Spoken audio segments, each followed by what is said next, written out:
Olá, pessoal. Bom dia e bem-vindos à divulgação de resultados do terceiro trimestre de 2025 da Gerdau.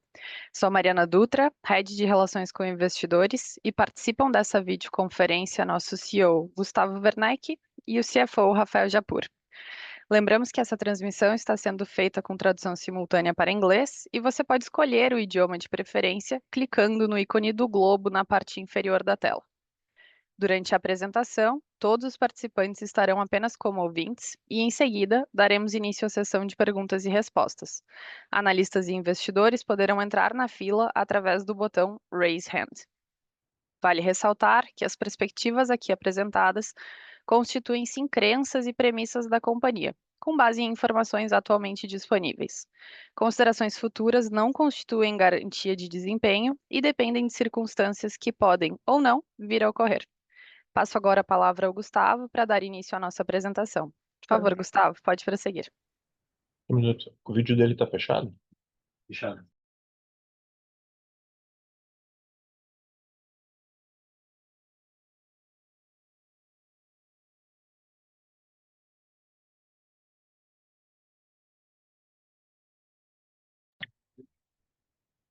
Obrigado, Mari, e bom dia a todas e todos.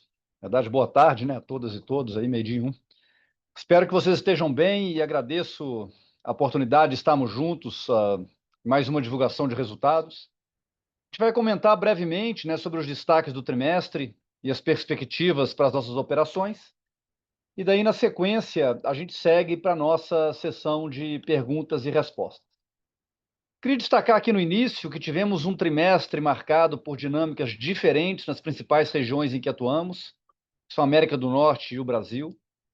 Que a gente concluiu o terceiro trimestre de 2025 com um desempenho sólido na América do Norte, reflexo de uma demanda por aço bastante resiliente no mercado doméstico.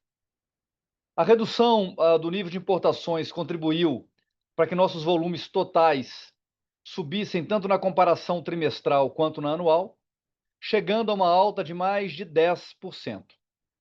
Além disso, mais uma vez, o segmento América do Norte atingiu uma participação recorde nos nossos resultados, representando 65% do EBITDA consolidado no período.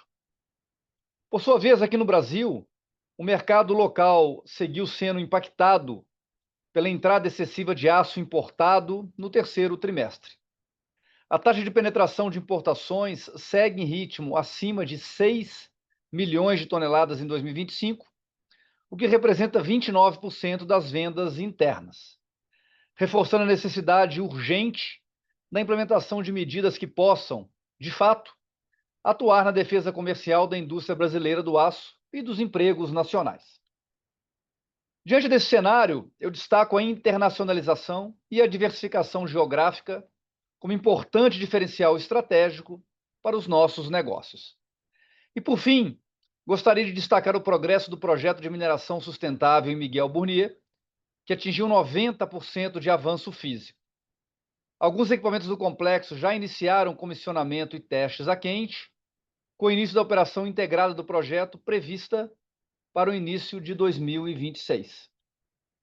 Eu passo a palavra agora para o Japur, que vai detalhar e destacar um pouco os números financeiros e os impactos desse atual cenário do mercado brasileiro nos nossos resultados. Japur, segue contigo. Boa. Obrigado, Gustavo. E aí, pessoal, boa tarde. Sempre um enorme prazer estar aqui com vocês em mais uma divulgação de resultados da Gerdau. Encerramos o terceiro trimestre com um EBITDA de 2 bilhões e 700 milhões de reais, que foi 7% acima do que o trimestre anterior. Como destaques positivos, acho que o Gustavo já mencionou, a gente teve, por um lado, o contínuo crescimento dos nossos resultados na operação na América do Norte, impulsionado por melhores preços e maiores volumes na comparação com outros períodos que a gente teve, e a recuperação da operação da América do Sul, que em conjunto mais do que compensaram a retração dos resultados aqui na Operação Brasil, que infelizmente a gente segue percebendo nos nossos resultados. Nesse período do terceiro trimestre, a gente gerou um fluxo de caixa livre de 1 bilhão de reais, convertendo 37% do nosso EBITDA em caixa, revertendo aqui uma tendência que a gente vinha vendo nos últimos trimestres de consumo de caixa no terceiro trimestre. Houve uma liberação importante de capital de giro de 300 milhões de reais, que possibilitou também que a gente reduzisse o nosso ciclo financeiro, que vinha no patamar de acima de 80 dias, que agora, nesse terceiro trimestre, baixou para 78 dias, 6 dias a menos do que a gente tinha no trimestre passado. A nossa alavancagem, medida pelo indicador de dívida líquida por EBITDA, em função dessa geração de caixa que a gente percebeu no terceiro trimestre, ela reduziu para 0,81 vezes. Em função disso, tá, aproveitando que a gente está falando sobre alavancagem, a gente anunciou na data de ontem o make-whole do nosso bond de 2030, que tinha um valor outstanding aí em torno de 498 milhões de dólares, que vai colaborar para a redução da nossa dívida bruta para o fechamento desse ano. Se a gente considerar a liquidação do bond e, adicionalmente a isso, pensar nos vencimentos que a gente já tem programado naturalmente para o quarto trimestre desse ano, a gente deve ter uma redução importante na nossa dívida bruta, deve encerrar o ano próximo aí de 14 bilhões de reais. Pensando em alocação de capital, no nosso CAPEX, totalizamos um investimento de 1 bilhão e 700 milhões de reais nesse trimestre, sendo 60% disso focados em projetos de competitividade, principalmente no projeto de mineração, que o Gustavo referiu agora pouco mais cedo.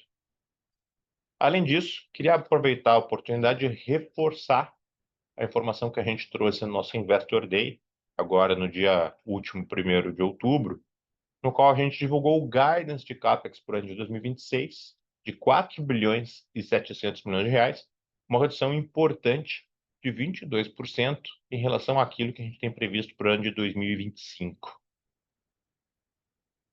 Com relação e com base nos resultados que a gente teve no período, a gente aprovamos na Gerdau S.A. uma distribuição de 28 centavos por ação a título de dividendo e de 19 centavos por ação na metalúrgica Gerdau.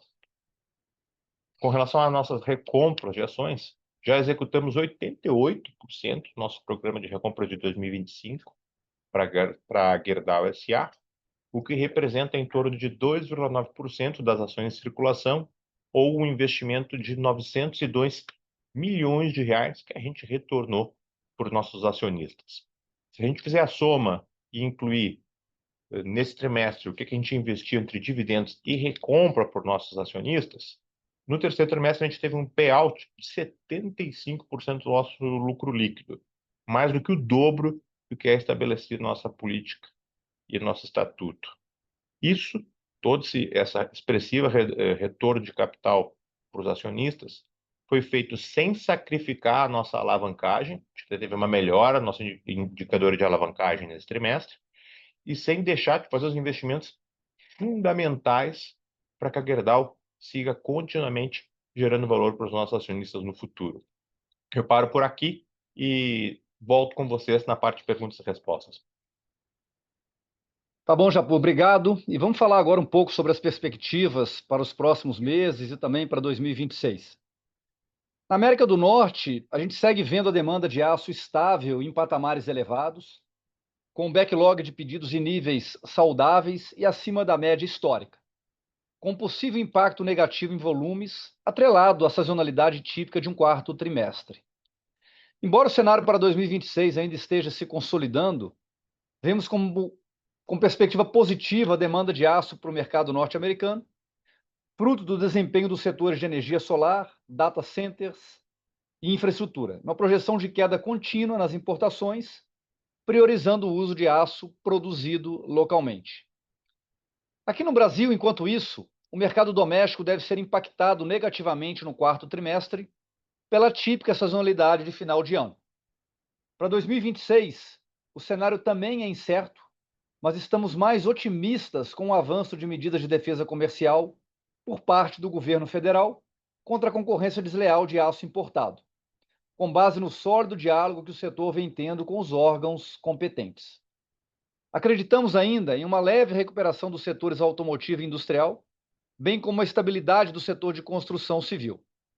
Frente a esse mercado, seguimos fortalecendo iniciativas internas de eficiência operacional e de gestão de custos. Eu devolvo a palavra agora para a Mari, e a gente fica disponível, eu e o Japur, para responder as perguntas e dúvidas de vocês. Obrigada, Gustavo e Japur. Vamos então começar com o nosso Q&A. A primeira pergunta é do Rodolfo De Angeli, do JP Morgan. Bom dia, pessoal. Quer dizer, já é boa tarde, né? Boa tarde, Rodolfo. Tudo bem com vocês? Bem aí? Tudo jóia. Obrigado. Gente, ó, minhas duas perguntas aqui. Primeiro, eu gostaria de ouvir um pouquinho mais de vocês sobre, com um pouquinho mais de detalhe. Eu sei que você acabou de fazer o down guidance, né, Gustavo?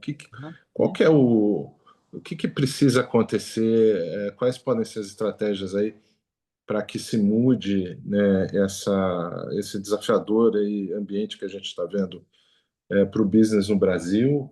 E se pudesse só, dentro dessa pergunta ainda, falar um pouquinho, a gente notou que as exportações foram mais elevadas, pelo menos mais elevadas do que a gente esperava nesse trimestre, que é algo que me surpreendeu. Se isso faz parte, né, de algo que é a reação que está na mão de vocês. Então, falar um pouquinho mais de Brasil. E a outra pergunta é um pouco sobre preço nos Estados Unidos, né? A gente ouviu aumentos de preço nas semanas passadas para merchant, se eu não me engano, anunciados por vocês, pela Commercial Metals, Steel Dynamics, mas aparentemente a Nucor não acompanhou. Então, entender se aconteceu algo, qual que é a perspectiva, se a gente deveria se preocupar com isso. É só. Obrigadão, time. Beleza. Rodolfo, deixa eu começar aqui. Só estou acabando de anotar essa da Nucor aqui. Eu já começo aí o Japur complementa, tá? Então, Rodolfo, aqui no Brasil, tá? A gente chegou no limite, eu diria assim, né? Nós, como Gerdau, de medidas para a gente buscar mais competitividade, reduzir custo, né? Num cenário de 30% de entrada de produtos importados, né? É claro que incrementalmente, né? E sempre foi nossa história de buscar ano após ano mais competitividade, melhor desempenho, redução de SG&A, isso a gente vai continuar fazendo, tá? Só que o que nós vamos fazer agora? Fechar mais capacidade, tirar mais volume, cortar mais turno, né? Chega um momento que isso aí ele fica pouco efetivo, né? Então, a grande mudança que precisa ter no Brasil é a questão de fato de defesa comercial, né? É claro que ao longo do tempo a Gerdau pode promover outras medidas, a gente vai fazer, crescer um pouco em minério, né? Buscar alternativas assim até de uma reciclagem de algum capital nosso aqui no Brasil. Tem coisas a serem feitas ao longo do tempo. Mas no curto prazo não tem muita coisa, não tem grandes milagres, a não ser o que pode traduzir numa grande mudança assim de cenário, como tu comenta, é a defesa comercial, tá? No que tange a defesa comercial, tá? Talvez citar alguns pontos que eu acredito que foram avanços, né? Em primeiro lugar, né, e vocês acompanham bem, né, aí há 18 meses ou há 24 meses atrás, quando se falava de defesa comercial, havia visões antagônicas de setores industriais, né, setores fornecedores e clientes, né, alguns contra a defesa comercial, outros a favor. Mas esse rolo compressor, assim, ele pegou todo mundo, né? Então, houve uma mudança muito significativa que todo o setor industrial, né, do aço aos clientes finais, máquinas e equipamentos, setor automotivo, todo mundo entendeu que se algo mais estrutural não for feito, a indústria brasileira vai acabar, né? Então, existe hoje um consenso maior e uma busca, eu diria, com mais alinhamento, junto ao MIDIC, junto ao próprio presidente Lula, de que algo precisa ser feito. Acho que outro avanço também, né, um envolvimento mais, diria, profundo do próprio presidente da República, né, nesses temas, né, sendo talvez o único grande ator que pode buscar soluções que acomodem os interesses coletivos, né, os interesses de país, de continuar tendo uma relação comercial estruturada e contínua com a China, né, mas ao mesmo tempo colocando mecanismos que permitam uma competitividade e uma sobrevivência, eu diria, da indústria nacional. Então, acho que esses caminhos assim eles estão sendo pavimentados para que no futuro não muito distante se encontre um equilíbrio, né, nas importações e no nossa participação no mercado interno e as coisas possam progredir, tá? A exportação de aço a partir do Brasil, né, eu deixo para o Japur comentar, e queria falar também, viu, Rodolfo, a outra parte que é a América do Norte, tá? Claro que a gente acompanhou de perto aí esse detalhe que tu trouxe, né, de Merchants e Nucor e tal. A gente entende que o metal spread ele chegou num patamar assim que não tem possibilidades de grandes aumentos, né? A sucata com preço bastante estável, né? Até porque os grandes compradores de sucata americana, como a Turquia, eles acabam sendo pressionados por essa exportação de semi-acabado da China, né? Faz mais sentido comprar um billet pronto do que produzir via sucata. Então, a sucata com preço estável, né? Então, a sucata sem perspectiva de subida e um patamar de preço, ele traz o spread para um nível que nós acreditamos que é um nível saudável e sem perspectivas de grandes ampliações. Do outro lado, a gente trabalhando com nossas usinas todas lotadas e uma demanda bastante sólida. E mais importante do que isso, né, Rodolfo? Não só sólida no curto prazo, mas quando a gente olha nos próximos trimestres, tudo leva a crer que essa demanda vai continuar. Pega, por exemplo, a demanda que nós temos hoje no backlog, só para citar um exemplo de data center, incrível a quantidade de aço que nós estamos entregando para isso, né?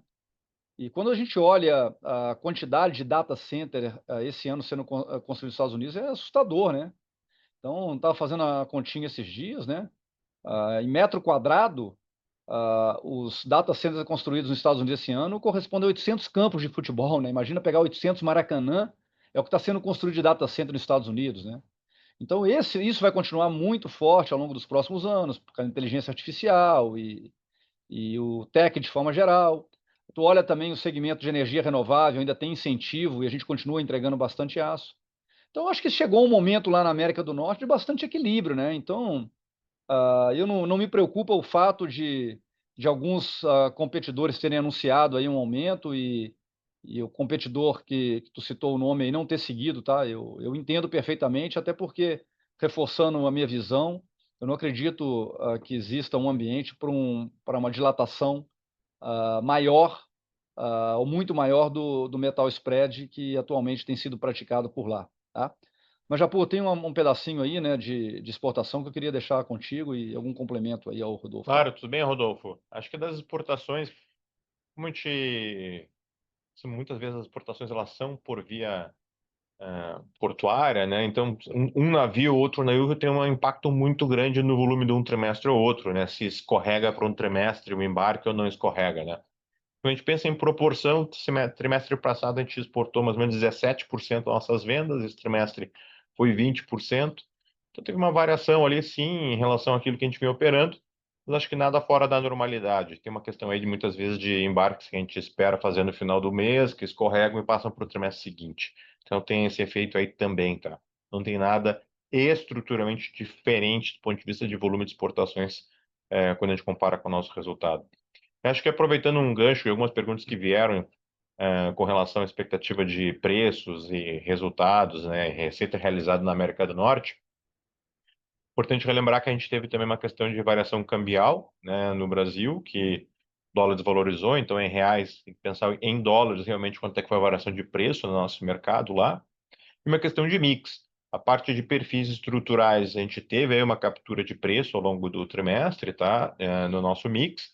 Mas quando a gente pensa nos outros produtos que a gente vende, vergalhão, SBQ, e alguns desses produtos, para alguns clientes, a gente tem contratos que vinculam o preço de venda ao custo da sucata, que tem andado de lado até caído nos Estados Unidos, também termina que o nosso preço realizado para essas linhas de produto foi um pouquinho menor em dólares, tá? Então, quando a gente faz esse mix, em dólares, a gente teve aí um crescimento de em torno de 1,5% no trimestre, nosso preço realizado na América do Norte, tá?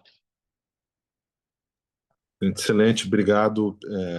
E parabéns aí para o time de RI. Eu estava falando com a Mari, excelente trabalho que tem sido feito. Só, obrigado, abraço. Dê um sorriso aqui agradecendo. Obrigada, Rodolfo. A próxima pergunta é do Ricardo Manegaglia, do Safra. Bom dia, pessoal. Obrigado por pegarem minhas perguntas. Eu tenho duas aqui. Primeira é no antidumping de vergalhão nos Estados Unidos, né? A gente fala muito do antidumping de planos no Brasil, né? Mas a realidade é que a gente pode ter uma decisão preliminar no antidumping de vergalhão nas próximas semanas, né? No dia 12. Então, Queria entender um pouco a visão de vocês sobre o impacto prático da implementação desse antidumping vergalhão nos Estados Unidos, por mais que seja um setor um pouco menos relevante, né, versus os outros segmentos que vocês atuam. E se de repente, né, a gente poderia já esperar alguma novidade na decisão preliminar ou realmente a gente deveria ver a aplicação, né, caso positiva, no ano que vem. E aí também um gancho, né, se vocês acham que a aplicação desse dumping poderia, de certa forma, trazer um ânimo um pouco maior para esses aumentos de preço, né, essas tentativas de aumento de preço, não só no vergalhão, mas nos outros produtos. E aí, minha segunda pergunta aqui em alocação de capital para dividendos e buybacks, né? A gente está tendo várias discussões, né, sobre a mudança na tributação de dividendos. Então, eu queria entender como que vocês estão tratando esse tema internamente e, dado que vocês têm uma posição de caixa robusta, geraram muito caixa no terceiro tri, deveriam continuar gerando bastante caixa também no quarto tri. Queria entender um pouco se a gente pode esperar alguma mudança, né, alguma novidade, de repente algum pagamento de dividendo ou o ritmo de buybacks um pouco mais agressivo para frente, dado esse contexto geral de resultados sólidos, geração de caixa e uma mudança na tributação de dividendos. Obrigado. Tudo bem, Ricardo? Obrigado pelas perguntas. Deixa eu falar sobre o vergalhão primeiro aqui na América do Norte, né? A gente está acompanhando aí com boas perspectivas, né, a possível implementação desse antidumping para vergalhão nos Estados Unidos, né? E ainda que dentro do nosso mix de produto, vergalhão seja uma parte menor, né, em torno de 10 a 15%, dependendo do trimestre. Agora a gente está com uma parte mais para baixo, mais perto de 10% do nosso mix como vergalhão. Então, tem dois aspectos positivos. Primeiro, o óbvio de impacto no nosso volume que a gente vende, mas também com relação à dinâmica dos competidores, porque muitas vezes os competidores, algumas usinas que têm a flexibilidade de fazer tanto o vergalhão quanto o merchants, se a gente começa a ver um movimento que o vergalhão começa a fazer valer mais a pena para essa usina produzir, ela pode tirar o foco de merchants e produzir mais vergalhão, o que melhora para nós, as nossas usinas que são focadas e têm vocação para fazer merchants, e eventualmente ter uma rentabilidade e um espaço maior na cena de produtos, que é onde a gente é mais focado. Então, tem esses dois aspectos aí para nós que são importantes, que a gente tem acompanhado. Sendo sincero sobre a segunda parte da pergunta, sobre se isso pode servir como um exemplo para, eventualmente, as autoridades de defesa da concorrência, acho pouco provável, porque as discussões são eminentemente muito técnicas, levando em consideração as realidades de cada um dos países, né, e de cada um dos mercados, é, que é como conduzidas as investigações de antidumping, que tem que provar o dumping, o dano causado pelo dumping e a relação causal entre os dois, né? Então, acho que isso termina tendo menos reflexo aqui no Brasil, mas não deixa de ser algo que nos dá esperança aí de ter talvez uma respectiva melhora aí dos resultados e margens para frente. Mas como o Gustavo já falou, um pouco mais cedo na pergunta anterior do Rodolfo, a gente está num período do ano que é um pouco complexo pensar em muitos aumentos de preço por conta da sazonalidade também na América do Norte, né? Muito em função do clima. Então, acho que é difícil a gente esperar movimentos super expressivos, talvez, de preço dentro desse ambiente, tá? Passando para a sua segunda pergunta sobre a alocação de capital, a gente tem sido bem focal, tanto no nosso último Investor Day, nas últimas divulgações de resultado, que no momento o foco da Gerdau tem sido privilegiar recompras de ação sobre dividendos extraordinários. Isso tem sido verdade, então verdade que nesse ano a gente já distribuiu, né, já investiu em recompras quase R$ 1 bilhão em recompras do programa de 2025. Seguimos ainda com o programa a concluir, e se a gente seguir tendo gerações positivas fortes de caixa nos próximos trimestres, que a gente sempre trabalha para isso, a nossa ideia segue sendo privilegiar recompras sobre dividendos. Super claro, obrigado, Jacoritime. Obrigada, Ricardo. A próxima pergunta é do Carlos de Alba, do Morgan Stanley. Yes, hello everyone. Thank you for, I don't know what is working, what the video is not working, but thank you very much for taking the time. Yeah, so my first question, Gustavo, maybe is related by related to the dynamics in Brazil, right? If for whatever reason the anti-dumping cases, the determination on the anti-dumping cases is negative, or the remedies imposed are not enough or are small, what is the company planned in that scenario? How much further can you reduce cost? How many operations can you maybe consolidate? And obviously, if the government, if the country doesn't support the sector, you need to take dramatic actions, I think. So can you elaborate as to what is the company's plan on that scenario? And I'll have another question maybe for you, Rafael. Ok. Carlos, obrigado pela pergunta, tá? Eu acho que eu conecto a tua resposta com a pergunta do Rodolfo. Assim, no curto prazo, o que precisava ser feito na operação para adequar os nossos volumes à atual realidade de 30% de importação já foi feito. Incrementalmente, a gente vai buscar ano que vem alguns ganhos adicionais de performance, e tem um fator relevante para ano que vem, que é a entrada da mineração, que vai trazer um benefício importante para o nosso EBITDA, tá? Então, a gente entende para o próximo ano, em comparação com esse ano, que a gente vai ter uma operação do Brasil melhor e mais competitiva. Caso o Brasil não implemente mecanismos adicionais de defesa comercial, tá, nós vamos precisar acelerar os nossos planos de transformação da Gerdau no médio prazo. Então, nós vamos precisar rever com profundidade as nossas rotas de produção, né? Se tem sentido a gente continuar mantendo 3 rotas de produção da forma como é hoje. Lembrando que a gente tem uma rota de produção sucata, uma rota de produção usina integrada, que é Ouro Branco, rota de produção de carvão vegetal. Então, isso é um tópico que a gente vai precisar rever.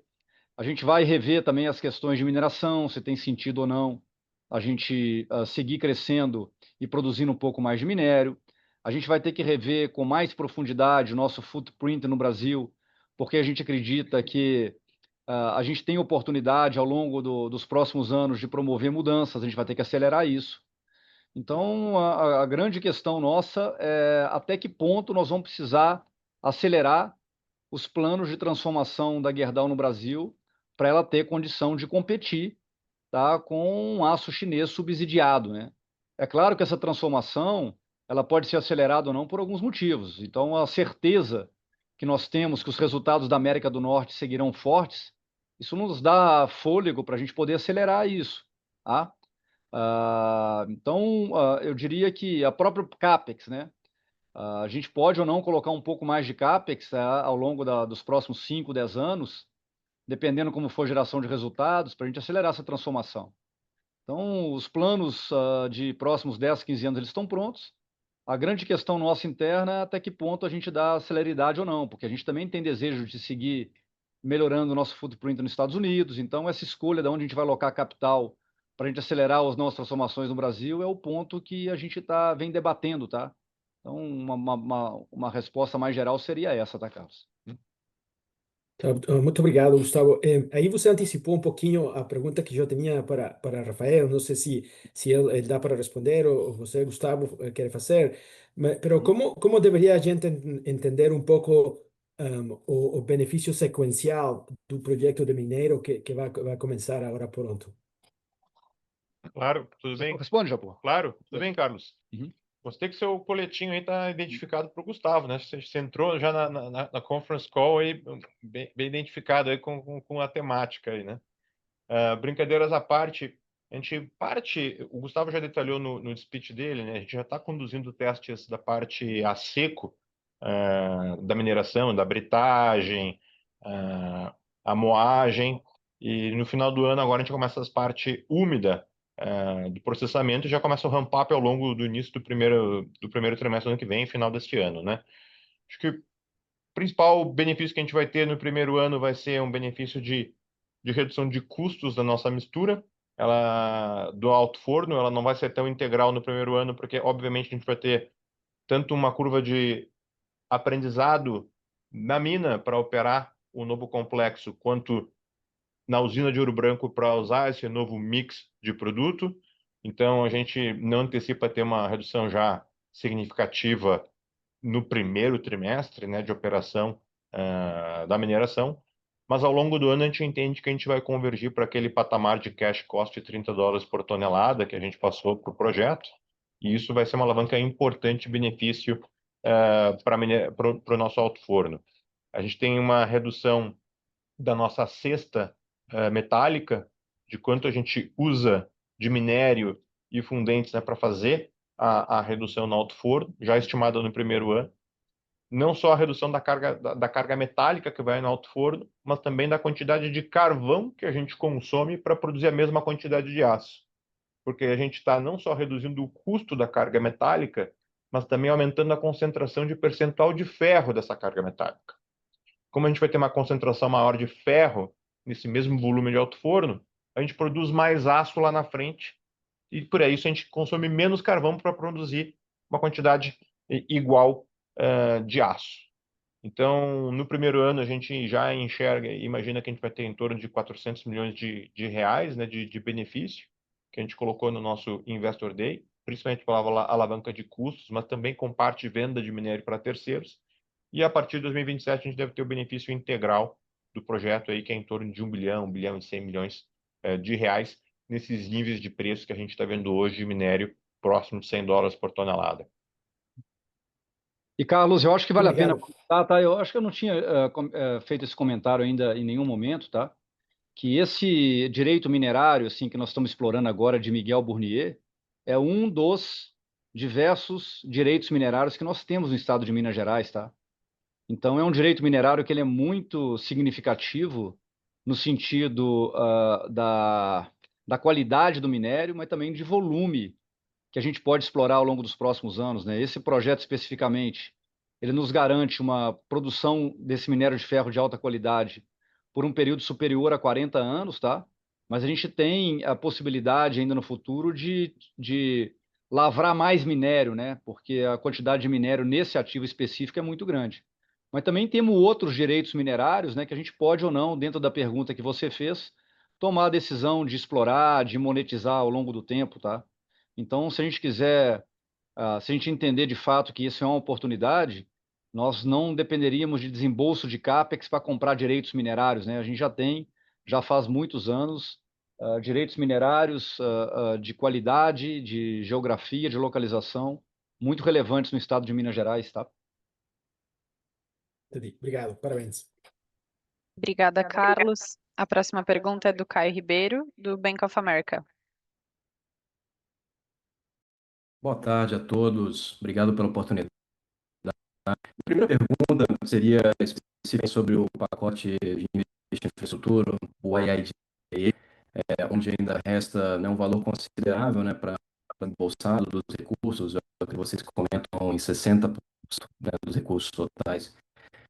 A legislação que dirigem, né, esse pacote vence em setembro do ano. Então, eu queria ouvir de vocês como é que fica a expectativa, né, de como que deve evoluir ao longo dos próximos 10 meses, em função dessa data de vencimento, se vocês acreditam que deve ter uma aceleração aí desses recursos, né, dos recursos restantes, ou se vocês enxergam um outro cenário, né? E aí, em segundo lugar, trazendo aqui para discussão os acordos aí, novo acordo que deve ser relacionado ao USMCA, que todo mundo espera para algum momento que vem. Como que vocês enxergam, né, esse possível acordo impactando nas operações de vocês no Canadá, o mercado de aço longo nos Estados Unidos como um todo e também a possível decisão aí de investir num projeto no México? Obrigado, pessoal. Beleza, Caio. Para nós, deu uma falhada aqui na conexão, mas eu entendo que eu consegui compreender bem aí os teus pontos, tá? Bom, isso aí é uma informação que tu trouxe importante, né? De fato, ainda existe 60% do que a gente chamou lá de Infrastructure Bill a ser desembolsado ainda, tá? Desde a aprovação desse pacote de incentivos, né? A única coisa que nós imaginamos que aconteceria diferente, que seria gasto mais rápido, né? Então, mas aí depois a gente entendeu que que dentro vamos chamar da burocracia americana, a aprovação detalhada desse budget, que depende de envolvimento de estados, de legislação municipal, ela é mais lenta do que a gente imaginava, né? Então, esse budget não foi gasto dentro do prazo que se imaginava. Mas eu não tenho a menor dúvida que isso aí será renovado, né? Isso será estendido, porque enquanto a infraestrutura americana ela não voltar a um patamar aceitável e não suportar o nível de crescimento econômico e industrial que a administração atual prevê, eu tenho bastante convicção de que esses investimentos seguirão ocorrendo, né? A principal questão, assim, né? Eu acho que ela tem ligação com a tua pergunta, Caio, que pode ter alguma mudança com relação aos incentivos de energia renovável, né? Eu estou falando de impacto mais próximo dos nossos negócios. A gente segue entregando muito aço, e a gente olha hoje detalhadamente o nosso backlog, ainda tem muita demanda por aço para energia renovável, especialmente solar, né? À medida que esses incentivos forem caindo, né, pode haver uma demanda menor por energia renovável. Por outro lado, a gente enxerga as estratégias aí da tal administração, né, de energia fóssil e de continuidade de produção de óleo e gás, o que também ele provoca demanda, tá? Importante para nós, nossa operação de aços especiais, né? Então, acho que pode haver uma troca, tá? Mas no sentido geral, assim, de ter uma demanda sólida para os nossos negócios, a gente não tem preocupação. E o SMCA ele vai sair em algum momento, né? Difícil prever dentro da maneira como o presidente Trump conduz a administração atual, se ela vai ser mais cedo ou mais tarde, mas eu vejo que o México, por exemplo, está se preparando, né?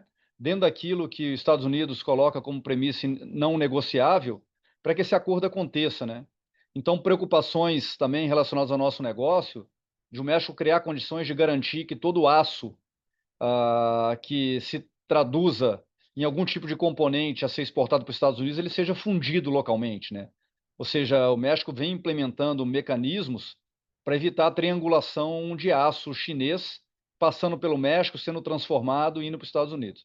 Então, acho que vai haver um equilíbrio aí, né, dos três países em breve, e vai trazer benefícios para a gente como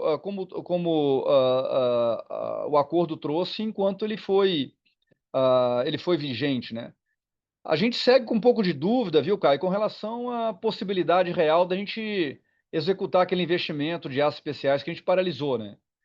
Esse aí é um que nós não tiraremos da gaveta logo após o acordo do MCA. A gente precisa observar com um pouco mais de calma se existem outros fenômenos que impactam a produção local de veículos automotores na América do Norte, porque uma decisão dessa de colocar um valor relevante e, de certa forma, ele nos criar lentidão em outros desembolsos, outras locações de capitais que a gente acha mais relevante, a gente vai ser muito cuidadoso com isso aí, tá? Então, a nossa visão geral é essa, tá, Caio? Perfeito, super claro. Obrigado, Werneck. Obrigado, um forte abraço aí. Valeu. Obrigada, Caio.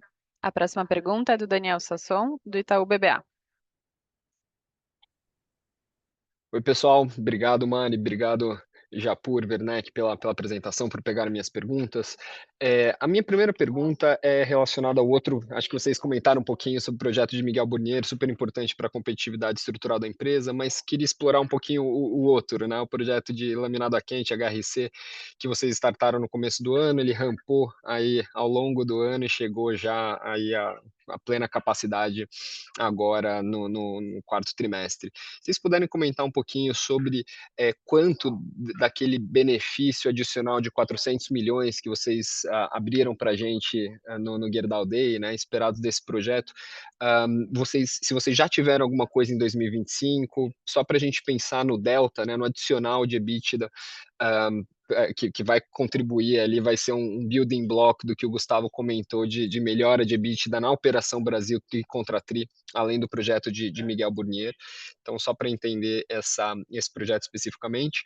E a minha segunda pergunta, aí talvez para o Werneck, voltando no seu ponto, né, Werneck, de alocação de capital, queria entender sua cabeça sobre o dólar, ou se ela mudou ao longo dos últimos meses, com medidas mais protecionistas nos Estados Unidos, de repente o Brasil parecendo que está indo na mesma direção em relação à alocação de $1 no Brasil ou de $1 nos Estados Unidos, né? Ou seja, se é razoável a gente imaginar que investimentos nos Estados Unidos continuem sendo em melhora de produtividade, né? Em melhora do seu aumento de eficiência, e vocês escolhem plantas diferentes, de tempos em tempos, para focar nessa melhora, e se de repente no Brasil, como você colocou, que vocês já fizeram tudo que estava nas mãos de vocês para ficar o mais eficiente possível, né, nesse cenário de competição com produto importado, se de repente é razoável imaginar que vocês só colocariam mais dinheiro no Brasil, eventualmente num cenário de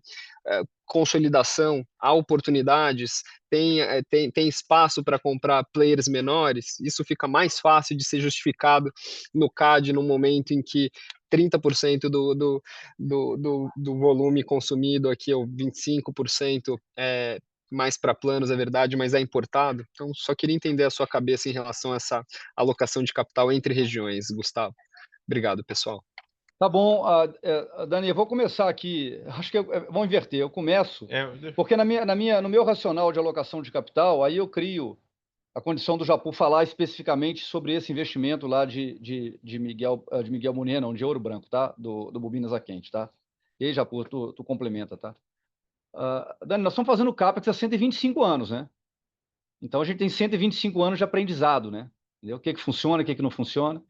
Eu diria que a gente melhorou e vem evoluindo muito assim na nossa capacidade de avaliar investimentos, tá? E muito estimulado assim pela relação com vocês, pelas perguntas que vocês colocam e tal, tá?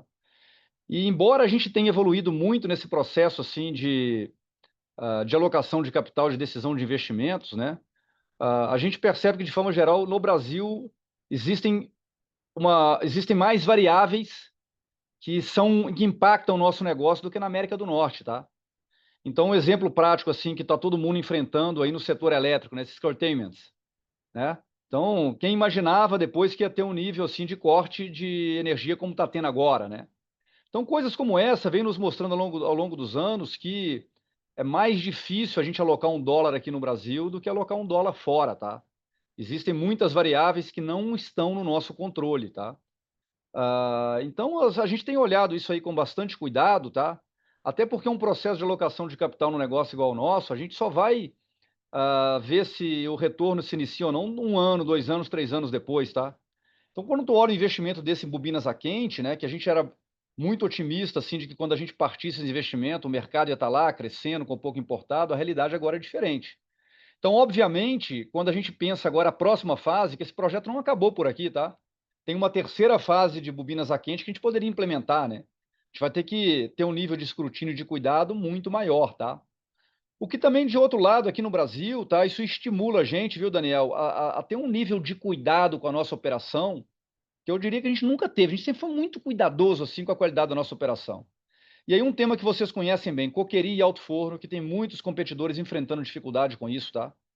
A nossa coqueria, o nosso alto forno, especialmente a gente vem anunciando ano após ano uma dilatação do prazo de operação deles, né? As paradas que a gente vem anunciando, a gente está postergando. Porque isso nos dá um baita fôlego, né? De não tirar milhões de dólares, assim, de investimento de outras possibilidades para colocar no alto forno na coqueria, né? Não é à toa que a gente olha o mercado brasileiro de usinas integradas, né? Muitos têm enfrentado dificuldade nessa decisão de colocar 800 milhões de dólares, 1 bilhão de dólares, né? Então, para nós, essa sucessiva postergação e a saúde que nós vamos ter em Ouro Branco nos dá a tranquilidade de que essas escolhas que a gente pode fazer, elas vão produzir transformações relevantes na Gerdau ao longo dos anos que poderão, né, provocar uma competitividade muito maior aqui no Brasil, até para competir com o nível dos chineses, tá? E nos Estados Unidos tem muita oportunidade também, e lá a alocação de capital e execução de um CAPEX, ela de certa forma é mais simples, porque não tem essas variáveis que a gente não controla, né? Em termos de qualidade de fornecedor, de obra civil, de montagem, a gente consegue acessar isso muito melhor, né? Então, em termos de ambiente de negócios, assim, de forma geral, tá? Hoje, investir $1 nos Estados Unidos, ele é mais, eu diria, palatável do que $1 aqui. Então, a gente vai olhar os investimentos no Brasil com muito, muito, muito mais cuidado do que a gente vem olhando até então, porque a grande demanda minha e do Japur, do Conselho da Gerdau, é num portfólio de dezenas de boas oportunidades, como é que a gente escolhe aquelas que são as melhores dentre as melhores, tá? E aí eu vou passar agora o gancho para o Japur, porque esse pano de fundo, ele traz as nossas reflexões sobre o próprio BQ, né? O que a gente previu de retorno lá atrás, né? Quanto é que a gente ia vender, o que a gente está vendendo agora, patamar de preço, tudo afeta a rentabilidade do investimento. Mas não deixou de ser também um símbolo muito importante para o governo federal, tá, Dani? Quando a gente convida as autoridades a irem lá e a gente conta toda essa história e a gente mostra que nós desembolsamos antecipadamente R$ 1 bilhão lá de investimento, né? Do nosso bolso, assim, do bolso dos acionistas, agora precisando ter o retorno e não tem, às vezes, cliente para comprar nossos produtos, né? Então, isso nos ajuda também a criar um ambiente mais favorável, como eu comentei, até de crença que esses mecanismos de defesa comercial serão reforçados ao longo dos próximos meses, tá? Rafa, contigo aí. Tudo bem, Daniel? Como é que você tá, cara? Não, acho que detalhando um pouco aí das situações, né? Onde é que vinha o retorno do investimento de bobina da Quente, né? Vou arredondar aqui, dos 400 milhões que a gente falava, 100 milhões vinha de redução de custo, muito por melhora de rendimento metálico, em torno de 2% a 3% de rendimento metálico melhor no nosso laminador para todo o volume de produção lá, e uns 20, 30 milhões, mais ou menos, por redução de custo fixo, tá? Então, 100 milhões, grosso modo, é chegar no ramp-up. E isso a gente está chegando hoje. A gente já, esse mês agora que passou, a gente deve fechar um ritmo próximo de 100 mil toneladas de produção, tá? O recorde de produção do laminador. Então, do ponto de vista de performance, produção, custos, a gente está operando muito bem. Mas para fazer resultado, não basta custo, a gente tem que ter preço. Quando a gente pensa no preço da BQ do início do ano para cá, a gente está falando de uma queda em torno de 15% aí, né? Então, muito do que a gente tinha do benefício dos outros 300 milhões, que era a arbitragem entre o preço, o custo de oportunidade de vender placa no mercado externo ou vender bobina quente no mercado interno, uma parcela muito importante desse benefício foi reduzida. Se antes a gente tinha uma diferença aí de X, é X menos 15%. Né? Então, aí, essa parcela aí que está muito prejudicada dentro desse ano, porque a gente está falando de uma usina integrada, então, basicamente, os custos de minério e carvão não andaram tanto ao longo do ano, então, isso é basicamente a diluição de custo fixo que muda alguma coisa e performance, né? Então, aí é que está o gargalo para a gente buscar a questão de preço. À medida que a gente tem, eventualmente, algo andando do ponto de vista de defesa da concorrência, um ambiente melhor, acho que a gente tem condições de ter um mercado mais positivo. Lembrando, né, grandes números. Estados Unidos, que está performando com 20% de margem, a gente teve uma redução de 11% nas importações no acumulado do ano. Brasil, que a gente está rodando com menos que 10% de margem, com prejuízo, a gente está com mais 24% de volume importado no ano. Uma a cada 4 toneladas consumidas hoje no Brasil são importadas. Então, achei tendo uma evolução nesse sentido, certamente a gente vai ter a concretização desse benefício aí, desses 400 milhões que a gente falava quando da aprovação do investimento. Perfeito. Obrigado, Rafa. Obrigado, Gustavo. Valeu, Mari. Obrigado, Dani. Valeu. Um abraço. Obrigada, Dani. A próxima pergunta é do Gabriel Barra, do Citi.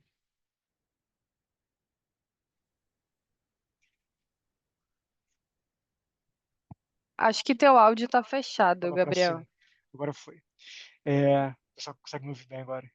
Estamos ouvindo bem aqui. Ótimo. Werneck, Japur, Beleza. Mari, obrigado por pegar minhas perguntas. Tenho duas aqui. Acho que a primeira um pouco até um pouco nesse follow-up do investimento em mineração, né? Eu acho que no Investor Day que a gente teve recentemente, acho que o Werneck chegou a pontuar um pouco, até gerou um pouco de curiosidade, acho que do mercado de forma geral, sobre essa vontade um pouco maior aqui de investir em mineração no sentido de ter esse surplus, né, de produção de minério de ferro e aproveitar esse potencial que a empresa tem, que acho que fica até um pouco não tão claro, acho para todo mundo.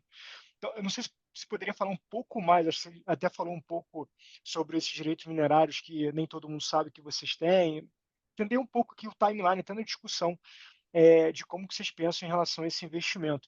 E só um follow-up nesse ponto também de Miguel Burnier, a gente em Ouro Branco, e a gente acredita que tanto Ouro Branco quanto o Miguel Burnier tem um efeito positivo no EBITDA do ano que vem, Ouro Branco teve um ponto ali ao longo do último trimestre, uma questão de custo até por adaptação ali dessa nova operação. Em Miguel Burnier, a gente poderia esperar alguma coisa parecida com relação a isso, algum impacto ali no ajuste no processo para adequar talvez ali a produção com esse minério de ferro um pouco mais, com grade um pouco mais alto? Teria algum impacto em relação a isso ou não? Só para ficar claro.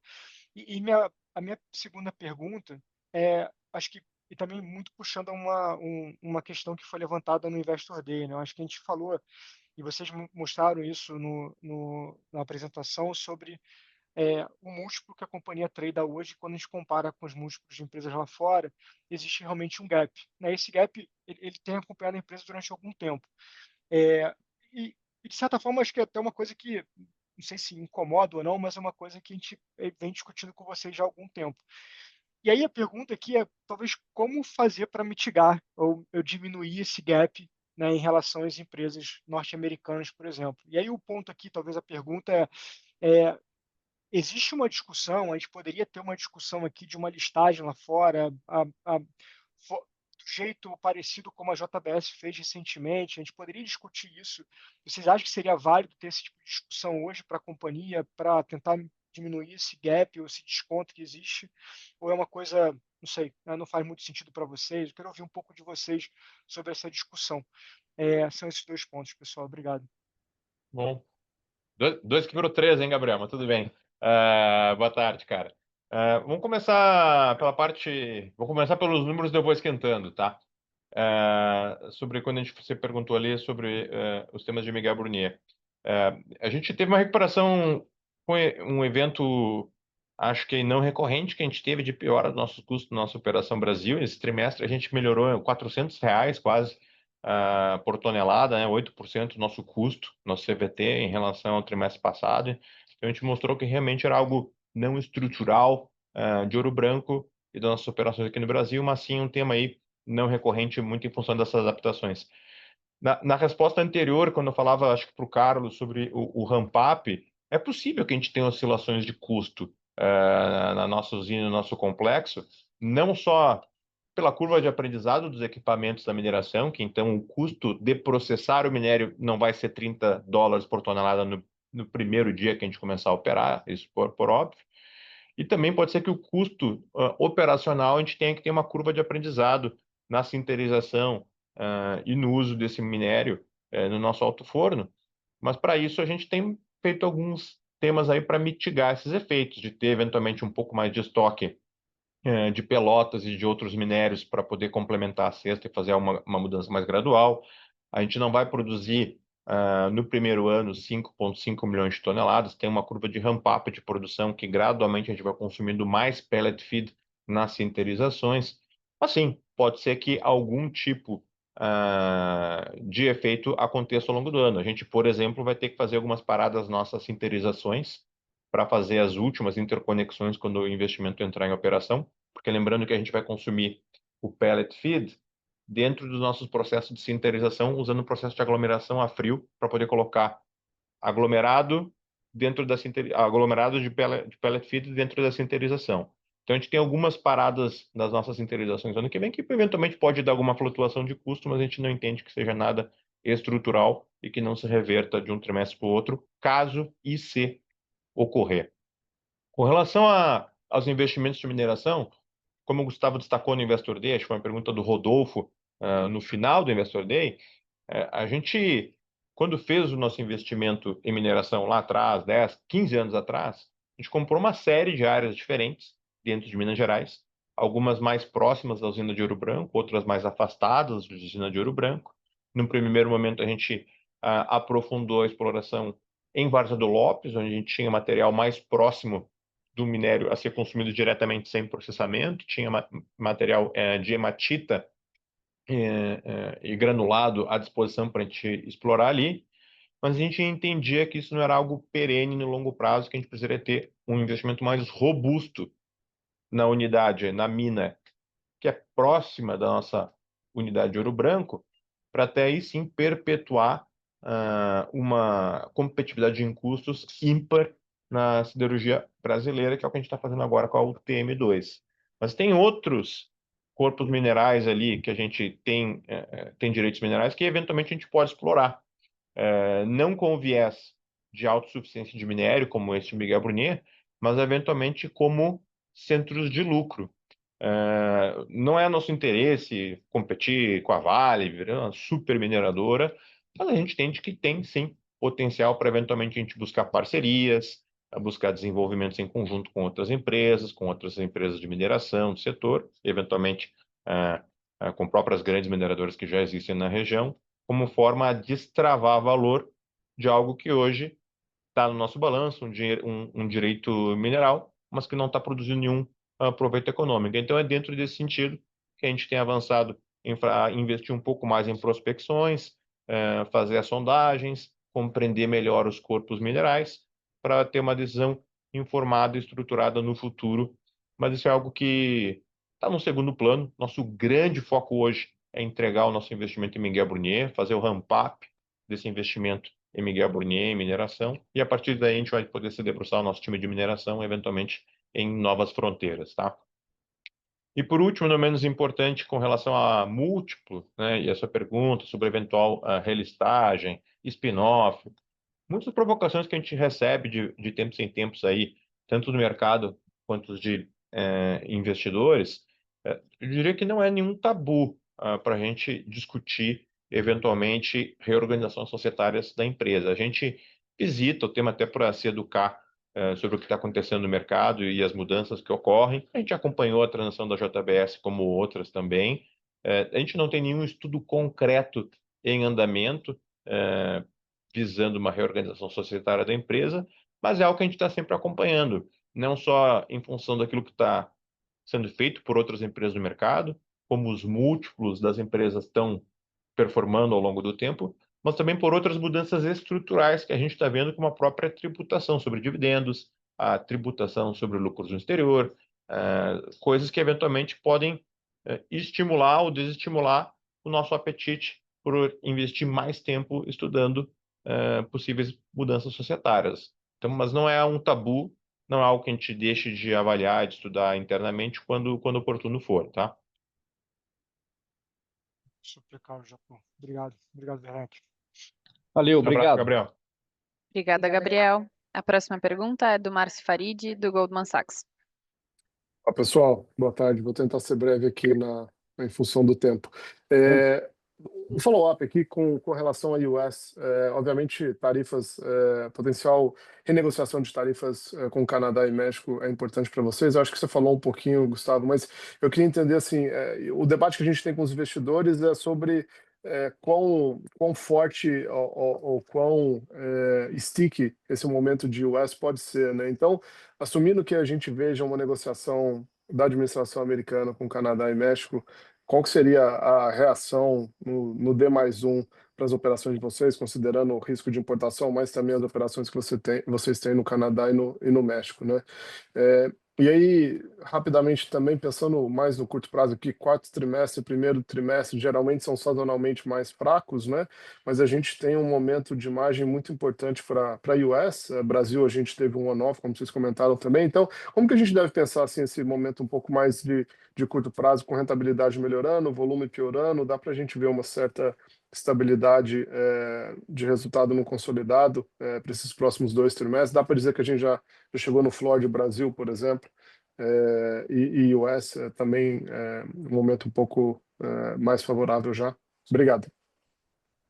Tudo bem, Farid. Acho que do ponto de vista de margens, acho que o Gustavo detalhou na parte dele, né? A gente espera aí talvez um ambiente mais desafiador de Brasil no quarto trimestre, até em função da sazonalidade. A gente tem algumas paradas de manutenção também, geralmente no quarto trimestre. Então é difícil a gente, não sei se a gente pode afirmar, infelizmente, que a gente já tenha chegado no floor aqui para a operação do Brasil, tá? Além disso, uma parte do nosso negócio que é de aços especiais, que tem uma sazonalidade mais forte no último trimestre do ano, também ocorre agora no final do ano, então isso deve prejudicar as nossas margens, por isso que o Gustavo detalhou dessa forma quando a gente falou sobre o nosso outlook, né, para o quarto trimestre e para 2026. Na América do Norte, a gente tem uma sazonalidade que depende muito do clima, né? mas do ponto de vista de margens, a gente não entende que vai haver uma compressão significativa aí de margens para frente, pelo que a gente está observando, tanto em preço quanto em preço de metálicos, tá?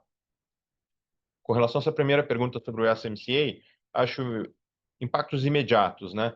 A gente tem percebido o México adotando medidas de se proteger, de não entrada de produtos importados para não ter o transshipment para os Estados Unidos. Então, a gente enxerga que mesmo um acordo entre México, Estados Unidos e Canadá não teria os mesmos efeitos que a gente teve no pré-Trump, digamos assim, que seria provavelmente a gente estaria num ambiente com mais protecionismo do que a gente tinha originalmente, né? Ou com mais defesa comercial, melhor dizendo, do que a gente tinha originalmente.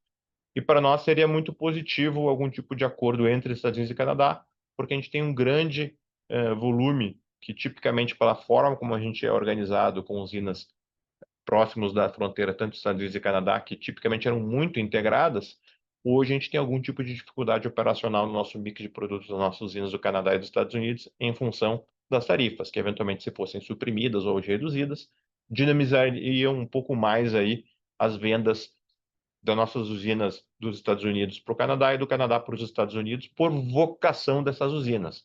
A gente sempre cita o exemplo que no Canadá não se produz perfis estruturais pesados, só se produzem nos Estados Unidos. Então, estruturalmente, o Canadá é importador de vigas. Então, para nós, seria importante uma normalização nesse sentido.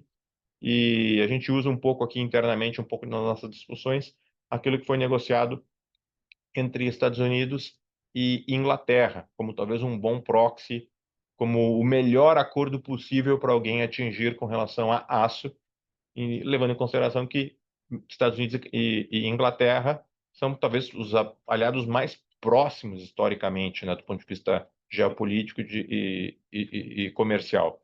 Então, acho que nos parece difícil, é difícil afirmar qualquer coisa, mas nos parece improvável, talvez seja a maior palavra, que alguém obtenha um acordo com relação a aço melhor do que o acordo que a Inglaterra conseguiu com os Estados Unidos, de uma tarifa de 25%. Tá ótimo. Muito obrigado, Japur, Gustavo, Mário. Obrigado, Farid. Obrigada, Márcio. Próxima pergunta é do Lucas Lag, da XP. Opa, boa tarde, pessoal. Obrigado aqui pelo espaço. É mais assim, um follow-up em relação à questão de alocação de capital, mas mais para entender um pouco melhor, eu não quero exaurir no assunto, mas entender um pouco melhor a questão dessa diferença entre Estados Unidos e Brasil nesse processo de definição dos novos projetos, né? Porque assim, quando a gente olha a conversão de EBITDA em caixa, fica muito claro que os Estados Unidos tem uma diferença grande com o Brasil hoje, né? Mas a nível consolidado, a companhia ainda sai com um balanço bem confortável, né? Então, é mais para entender se nessa aprovação de novos projetos, se o retorno for accretive, se esse projeto tiver um NPV positivo, faz sentido alocar independentemente da região onde ele está, desde que o balanço consolidado permita, ou se vocês avaliam nessa questão do, sei lá, se a gente usar a depreciação como uma proxy de sustaining CAPEX aqui, se o EBITDA menos o sustaining não permitir uma aceleração de projetos desde que o consolidado permita, se isso poderia eventualmente mudar a decisão de alocação de novos projetos em uma determinada região. Então, é mais entender essa questão, dado que a gente fala muito de Estados Unidos, né, dessa diferença de múltiplo e tal, de diversas empresas lá de fora, mais para entender se existe uma segregação a nível de alocação de capital dentro da companhia, quando vai analisar a implementação de novos projetos, a aprovação de novos projetos. Obrigado. Acho que está no mudo aí, Japur. Desculpe. Tudo bem, Lucas? Bela pergunta. A gente não tem uma segregação de, olha, esse é o bolso de investimentos para Brasil, esse é o bolso de investimentos para a América do Norte e limites de balanço ou de alavancagem por país, tá? A gente tem uma abordagem consolidada com relação ao nosso portfólio total, mas sim, a gente faz uma alocação de, olha, levando em consideração o meu macro, o meu balanço consolidado, esse é o montante máximo que eu posso investir. Quais são as minhas prioridades para investir nos próximos anos, levando em consideração a minha alavancagem, os retornos esperados e as minhas prioridades estratégicas. E dentro desse contexto, a gente usa taxas de desconto e níveis de retorno mínimo desejado necessário diferentes por cada uma das geografias que a gente atua. Mas, de uma forma geral, hoje a gente tem priorizado, quer seja no Brasil, nos Estados Unidos, Canadá ou México, investimentos que melhorem a nossa competitividade em custos, na frente do que investimentos que priorizem, eventualmente, crescimento ou receita. Porque a gente entende que, num balanço macroeconômico, aí, pensando em China, globalmente, a gente tem uma sobreoferta de capacidade de aço no mundo. Então, buscar competitividade como alavanca para estar sempre na esquerda na curva de custos é absolutamente essencial para a nossa perenidade de longo prazo. Boa. Obrigado, Japur. Bom dia aí para vocês. Bom dia. Obrigado, Lucas. Obrigada, Lucas. Pessoal, a gente está caminhando aqui para a nossa última pergunta do call agora, do Rafa Barcelos, do Bradesco BBI. Olá, bom dia, quase boa tarde, Werneck, Japur, Mari, tudo bem? Obrigado aqui Aqui já é pela... boa tarde, Rafa. boa tarde. Obrigado aí pela oportunidade, sempre bom estar com vocês. É, Queria conectar um pouco de tudo que eu ouvi hoje aqui com alguns debates que a gente tem tido com investidores. Então, eu diria que o principal hoje debate é, de fato, o quanto que a empresa consegue distribuir de forma recorrente, né, em termos de cash returns para o acionista. Está muito claro que a preferência da empresa é em buybacks, né, dado onde está o nível de valuation, enfim, que vocês têm comentado, pelo menos isso está claro, que buyback é a preferência. É, e a empresa vem fazendo um trabalho muito bom já há algum tempo, né, de reduzir CAPEX, melhorar balanço, e agora a gente está prestes a entrar aí no momento da empresa rodando num CAPEX mais baixo. Então, eu queria discutir um pouco como é que vocês estão vendo geração de caixa, no geral aqui para a empresa. Primeiro ponto, né, chamou bastante atenção o nível de geração de caixa nesse trimestre, né? E alguns pontos em específico, né? Despesa financeira bem baixa. A gente, de novo, né? Entendo que tem havido uma melhora aí no balanço, mas queria entender o que desse trimestre, né? Expurgando aqui o efeito sazonal, EBITDA, preço, mas o que nesse trimestre a gente pode ver como normalizado ou não, né? E um outro ponto aqui para entender são aquelas métricas, né? Vocês têm vocês têm o guidance de dívida bruta em 12 bi de reais, entender caixa mínimo, entender um pouco como é que vocês estão olhando esses indicadores, seria importante aqui para a gente conseguir pensar melhor aqui quanto que a empresa consegue gerar de forma recorrente para frente. Obrigado. E Tudo bem, só, Rafael? desculpa, só conectando com a pergunta anterior, porque eu estava rejoining aqui, aí eu não sei se eu ouvi tudo, mas não só a história entre Brasil e Estados Unidos, mas hoje tem uma diferença muito clara em onde está a maior parte da geração de caixa, né, que é nos Estados Unidos. E entender também se isso, de forma prática, né, você consegue também olhar aqui caixa mínimo, né, e distribuição via buyback, dada essa particularidade. Obrigado. Tudo bem, Rafael? Acho que detalhando um pouquinho mais sobre esse trimestre, tá? O que talvez tenha de diferente e não recorrente, talvez, quando a gente olha nossas despesas financeiras, tá? Não do ponto de vista de fluxo de caixa, que isso aí está expurgado, mas quando a gente olha no DRE em despesas financeiras, nesse trimestre a gente não teve a repetição de duas coisas que totalizam em torno de uns 100 milhões de reais, tá? De despesa financeira. Primeiro que a gente teve uma variação cambial menor na Argentina, na América do Sul, do que a gente teve no trimestre anterior. Então, isso vai uma despesa financeira um pouco menor do que a gente teve antes.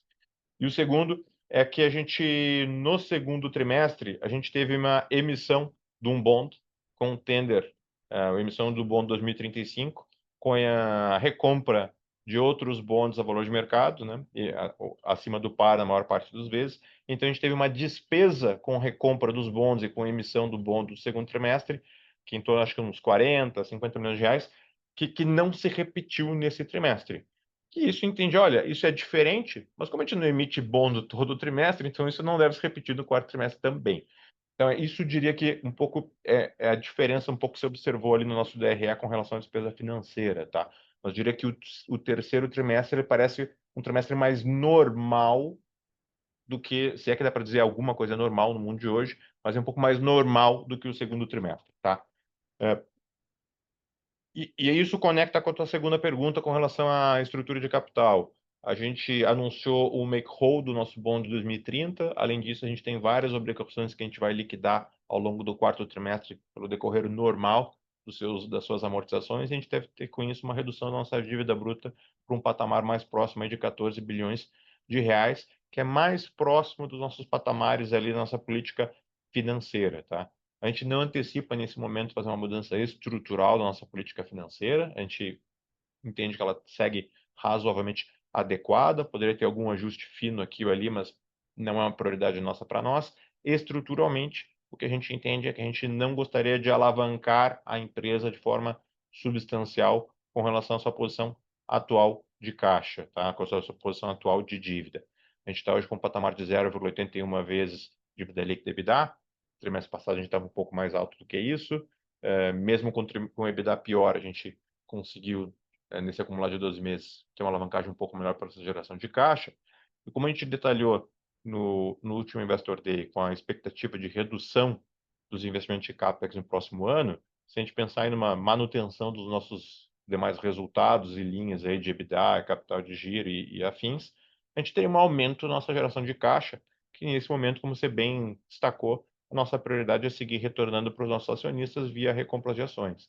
A gente também tem feito um pouco de dividendos acima do que é o nosso mínimo estatutário de 30%, ligeiramente oscilando mais perto de 40%.